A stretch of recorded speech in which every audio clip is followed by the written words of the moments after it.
The 20 Volkswagen Beetle stakes out a pleasant middle ground among the few retro-themed hatchbacks that weeks competition. It's stylish but also very functional and easy to drive. If you're seeking a fun retromobile in that Goldilocks zone, the VW Beetle should be on your short list. In comparison, the Mini Cooper has plenty of charm, but it's more expensive than a similarly appointed Beetle. There's also the Fiat 500, which is quite a bit less expensive, but its build quality and performance could lead to disappointment. This Beetle. Stylish interior design. Both available engines offer a nice mix of power and fuel economy.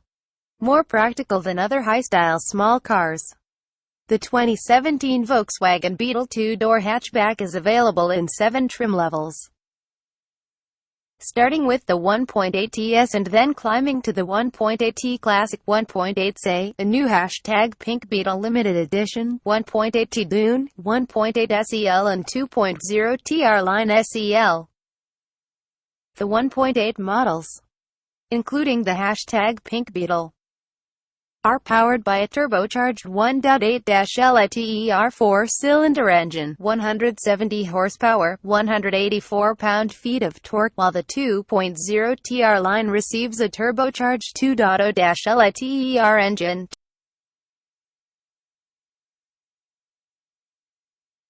A 6-speed automatic transmission is standard except on the 2.0 TR line, which receives a quicker shifting 6-speed dual-clutch automatic transmission. Acceleration is good whether you're pulling away from a stoplight or looking to overtake a semi on the freeway. But braking effort is higher than anticipated because the brakes aren't quick to respond. The Dune's raised ride height and comfort-oriented suspension tuning come at the cost of handling. The 2017 Volkswagen Beetle's engine output numbers may not be all that impressive, but the 1.8-liter has plenty of real-world power. You don't have to floor the pedal to force a downshift, and its 0 to 60 miles per hour time of 7.5 seconds is quick for the class. There's a lack of initial braking force that makes it difficult to slow the Beetle smoothly. There is also a lot of pedal travel, so stops require more force than you might expect. Stopping power is impressive, though.